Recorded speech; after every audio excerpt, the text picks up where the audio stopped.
realized that I am running very low on chicken stock, and so I thought I would take the time to film me making my homemade chicken stock.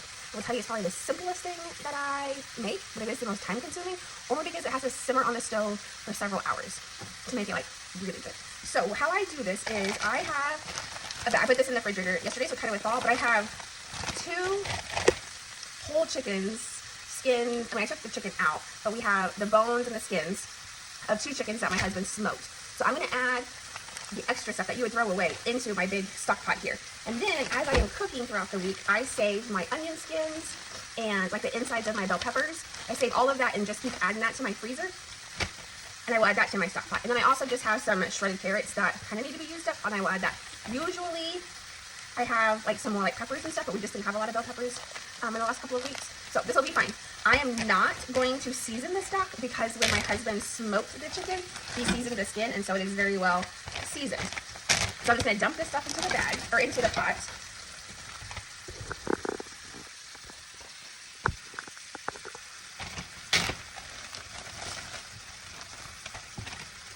I don't have measurements, you just kind of measure with whatever your heart feels like. Just add the whole bag. All right, I'm gonna go take this pot to the sink and put some water in it, and then I will be back. Okay, I got the water added to my pot. When I was adding the water, I realized that something else that I usually have is garlic skins from when I like chop the garlic, and I don't have any of that in there. So and I don't have any fresh garlic. So I'm just gonna add some of this minced garlic that I have. So I'm going to turn this on to high, and I'm just gonna let it get to like a rolling boil. And then once it's at a rolling boil, then I will turn it down and just let it simmer. And I'll keep adding water to it throughout the day until I decide, that's good enough. And then I will come back with a kind of how I strain it and get all of how I get the neck out and how I just get, you know, the onion paper out and everything. So I will be back later on today to show you that part. All right, it has came to a good boil, so now I'm going to reduce the heat and just let it simmer for a few hours. All right, so our stock is ready to be strained and then put into the containers. So I strain it a couple of times. So my first strainer, I'm gonna use this like spider strainer, and I have a colander and a clear container, or a glass like Pyrex dish. So what I'm gonna do first is I'm just gonna use my strainer to try to get out all the big pieces. And I'm gonna like let it drain pretty good for a little bit. And I still put it into my strainer. So this is the first, what I'm gonna consider like the first strain.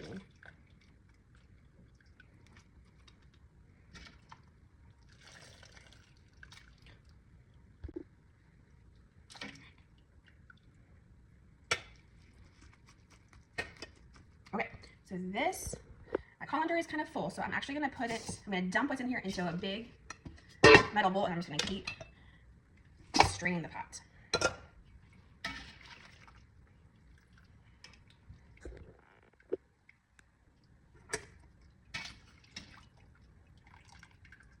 I will tell you, the whole house smells like chicken stock. And I definitely like to do this in the winter time. Have a big old pot on the stove going like on a winter day. Not only does it add some like humidity to the air, it also just makes the house smell good.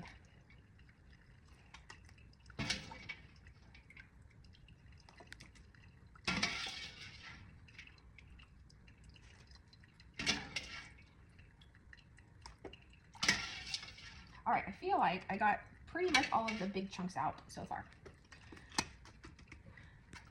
So I'm gonna dump the colander into this bowl again.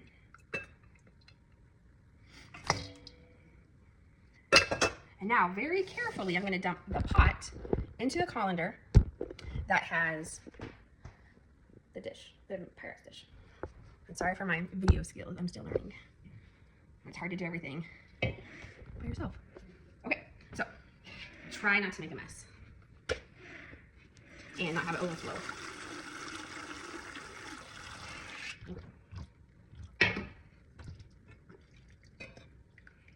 So obviously I have more in my stock pot, but for now I'm gonna call this good. I'm just gonna put this, actually I'm gonna put it in this container, this metal bowl. Okay, so then for my second way I'm gonna strain it is I have more of a fine mesh strainer. And I have these I don't know, containers I bought off of Amazon, and they hold about 2 cups of fluid. They're probably called something about like deli cups. And so I will put this strainer on top and strain it in. I don't measure it because I know up to this line right here is 2 cups. And I do 2 cups because I feel like if a recipe calls for chicken stock or stock, it's gonna be about 2 cups. If it is 1 cup, then I will still thaw it out and then hopefully use that 1 cup in a different dish or later on that week. Or just drink it. Okay, here we go.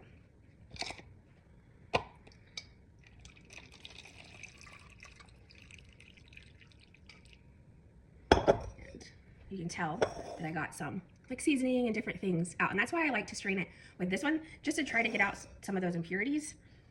And I'm gonna set it off to this back here on the back counter so I don't have to like accidentally like spill it. And I usually set up a couple at a time.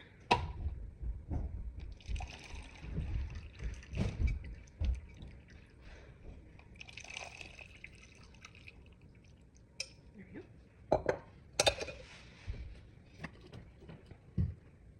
I feel like I always try to prep the area real good. There's always something in the way. Okay, I know that this is not going to be enough, but I'm still gonna do it. There we go. Then I will actually go rinse this bit out in the sink, and then I will strain more from the pot into here, continue filling, and then I will come back.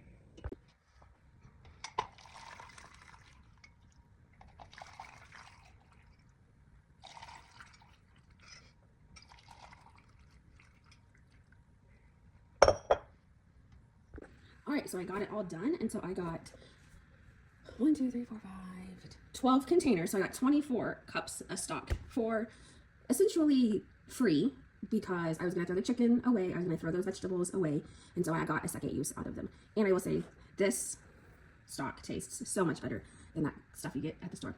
I've also made beef stock the same way with using prime rib bones, and I have done turkey stock with the turkey carcass from Thanksgiving. And so I just enjoy making stock, and I think it's good and it's easy. Just takes a little bit of time that you're gonna be home, and it pays off in the long run. And there's definitely a difference in the food that I cook with homemade chicken stock versus chicken stock from the store. So hope you enjoyed. I forgot to mention that I will put this in the freezer and just have it be frozen, and then I thaw out for when I need it. You can stock, however, I have not done that, and my husband actually just came up and was like, you need to figure that out. The problem is you have to pressure cook it in the pressure canner, and that absolutely terrifies me. So I need to find somebody that knows how to do it and that can show me one time so I'm not completely terrified of it blowing up. So I just put this in the freezer, and it lasts. I use it fast enough that it's not gonna like get bad in the freezer. This stuff I just throw away. I could give it to the chickens, but I don't want chicken bones, especially, chicken bones. I don't want bones, chicken bones out in the yard because I don't want my dog to get them, because she loves to chew like on sticks and bones, and chicken bones are not good for dogs. It could cause a lot of damage. It could splinter and just not be good.